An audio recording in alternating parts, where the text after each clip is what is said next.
Hello, my name is Dallas Russell, and I'm going to talk about a topic that I would normally not talk about. Today I'm going to be talking about clipper ships, and what they are back in the 1800s or the 19th century, as you like to call it. They were kind of the older version of the cruise ship, but Donald Mackay was the first one to ever make a clipper ship that traveled 465 nautical miles in a day. Now, I don't know exactly how far that is, to be exact, but I know it would probably take a while to get there with a regular ship. Well, back like a rowboat. And, well, when this ship was made, this era was called the Golden Era of Sail because ships were beginning to become more useful because they found out about steam powered engines. Now, clipper ships are, of course, made for travel and trade. Well, not well, they can store goods with it as well if they need to. And well, this ship right here, I don't know, it doesn't really have a name at all. So here it is. Here's a picture of a regular clipper ship. And then, well, that's what it looks like before the voyage, but say some storm pops up in the middle of traveling. This is what it would look like. Now, as you can see in the two pictures, the sails in this one are opened, but in this one they are closed.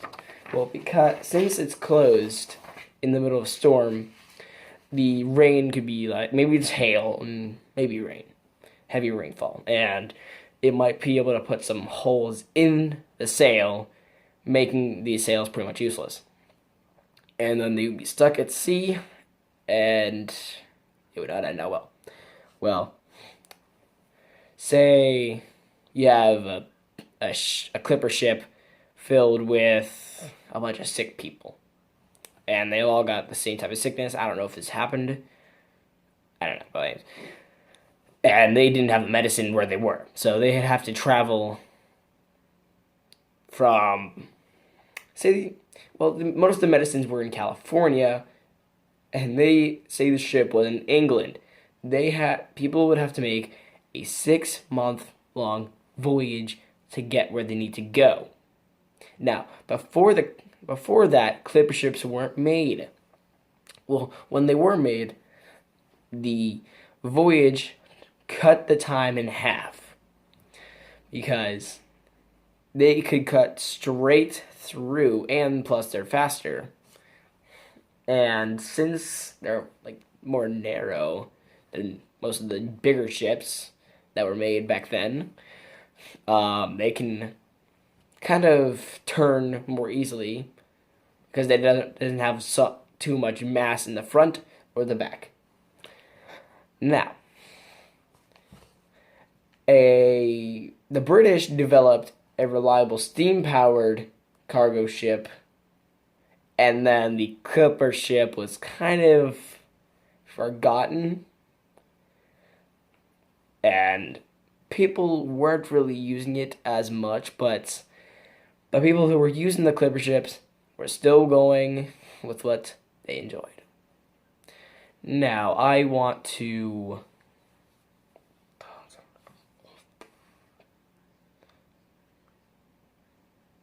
well, the first ship that the British had made that took the people by storm was called the Queen of Seas.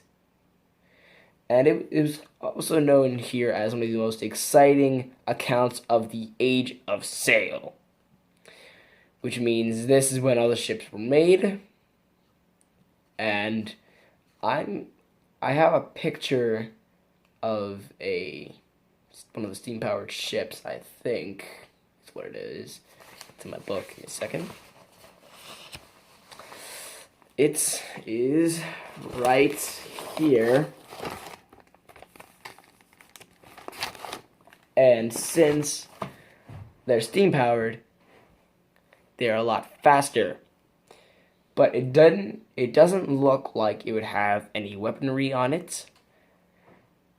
So it'd be kind of hard to protect yourself, say if pirates were attacking your ship and tried to board it. On the other hand, the Clipper ship is perfectly fine. But there's also a disadvantage to being a small ship. You can take less hits, but can go faster. But not as fast as the